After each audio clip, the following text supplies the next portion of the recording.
Welcome. Thank you for allowing me to participate with you in your journey to internalize the concept of undoing productivity guilt. Make yourself comfortable by sitting still or laying down. Close your eyes. Allow the muscles in your face, your neck, and your shoulders to fall. Help relax your body and mind by just listening to your breathing.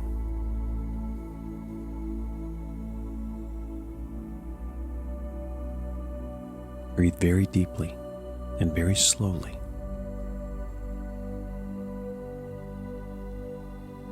Quiet your mind of any questions, responsibilities, thoughts, and desires by just breathing deeply, by staying relaxed and still. Take a moment and appreciate yourself for making the time to listen to this meditation. Take a deep breath in and out.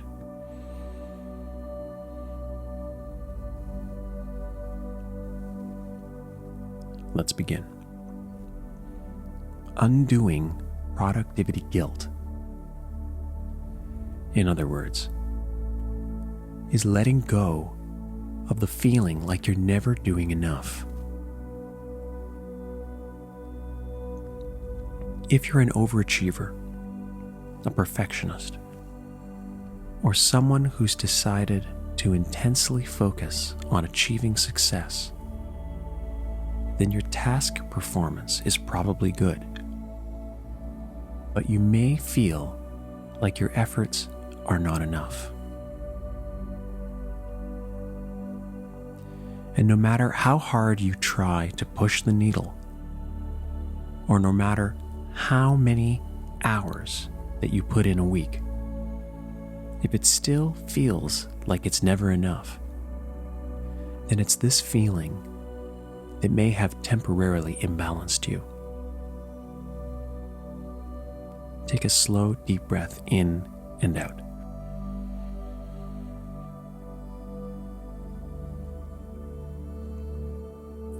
You may know you are not alone in this.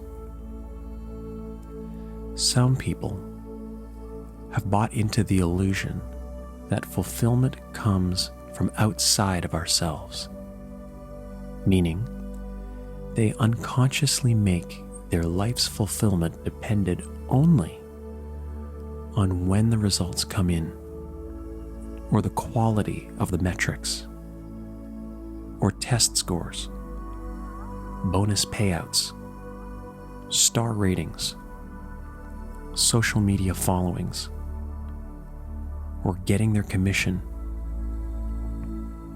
or focusing on adding an extra zero to their salary too obsessively and for too long, and at the cost of their fulfillment.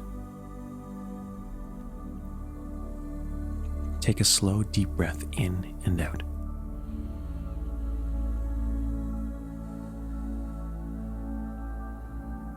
It's easy to understand intellectually that the results that tend to come after productivity guilt can never replace the quality of your physical and mental health and your relationships with others you care for.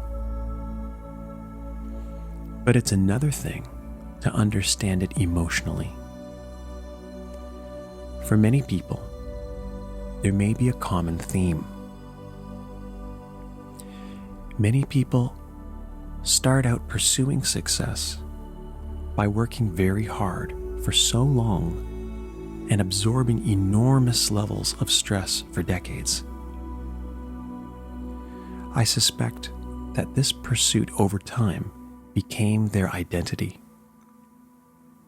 because they were rewarded externally for it with money or fame or accolades. It's a negative addiction,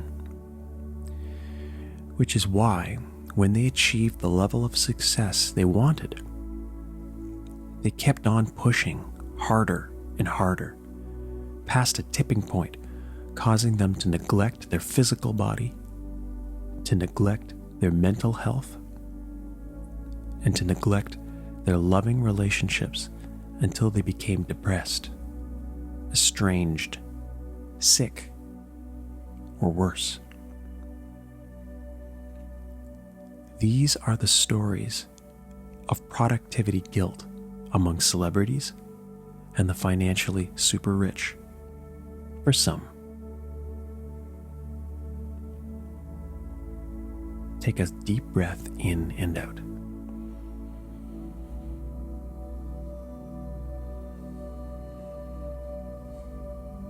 On the other hand, some people have nothing, and yet they thrive on moments of fulfillment. They may be homeless, underprivileged, or physically unwell, but their high level of fulfillment is reflexive. It's a positive addiction that has made them who they are.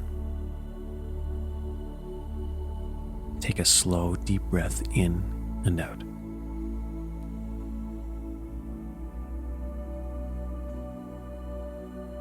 Here's a true story. I went to Ecuador to help build a school for kids living near the Amazon River. When I got there, I expected to see an ocean of pain whenever I looked into the eyes of these kids. But I was inspired to see that all I saw was gratitude. These kids didn't even own a pair of shoes or socks, and yet they were always smiling. Some of them had to clear their garbage by burning their waste in their own backyards, but yet they were joyful. Day after day, I laid bricks. I thought, the more bricks I laid, the better a volunteer I was.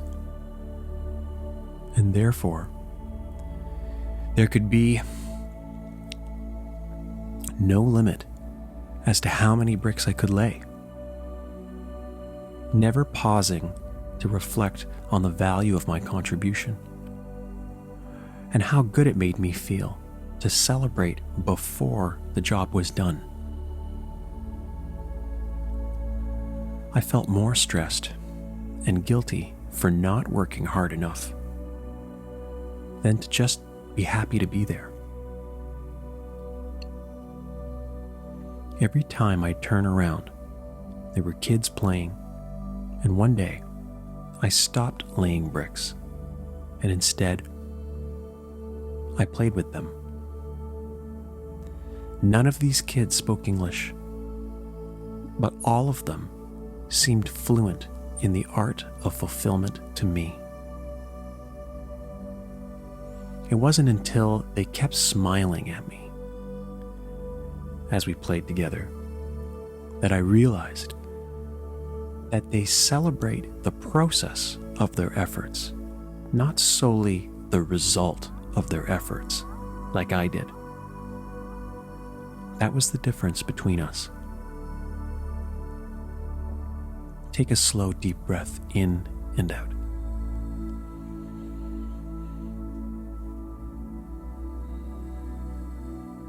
The ultimate cure-all is to train yourself to unconsciously strive for maximum fulfillment, which starts by, number 1,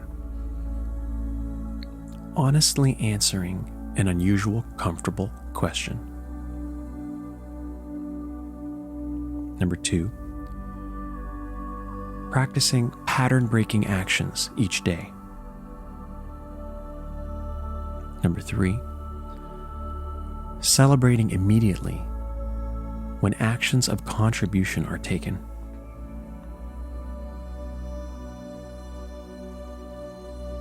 Take a slow breath in and out.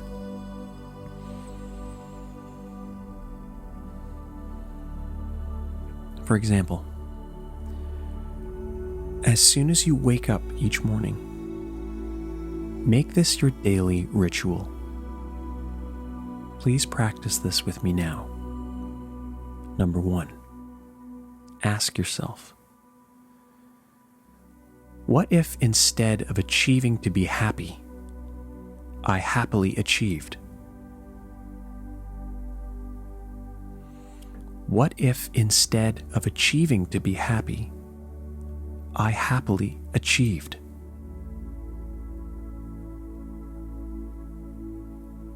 Number 2, think about who you love and who loves you. Think about who you love and who loves you.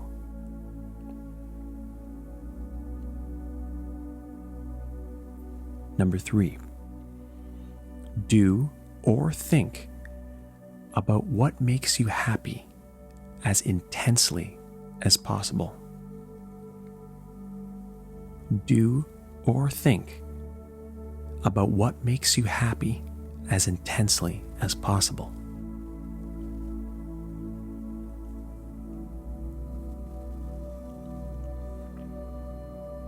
Take a slow, deep breath in and out.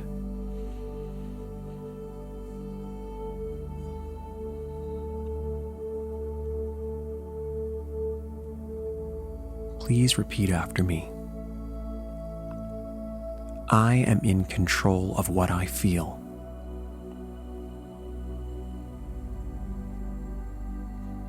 I am in control of what things mean to me.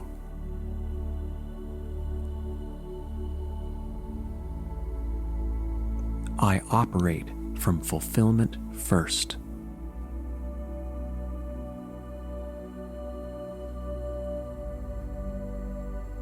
Take a deep breath in and out.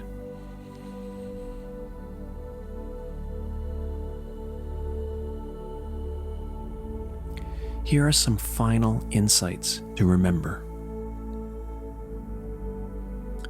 Don't forget to focus on what truly matters by asking yourself what you are grateful for. Your health and your time are your most important assets.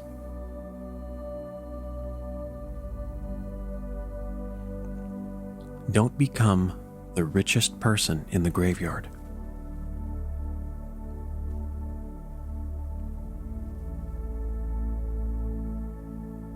And finally, success without fulfillment is failure.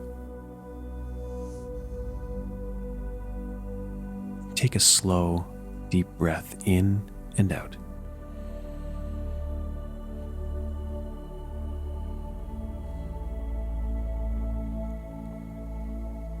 Please take a moment to appreciate and thank yourself for the discipline you've shown throughout this meditation. Take all the time you need to just breathe. And remember, you can return to this meditation whenever you please. Remember that the more you practice this meditation, the faster and easier it will work for you. Thank you for taking the time to begin to internalize the concept of undoing productivity guilt. And when you're ready, slowly open your eyes and let me leave you with these words. It's a great day to be alive.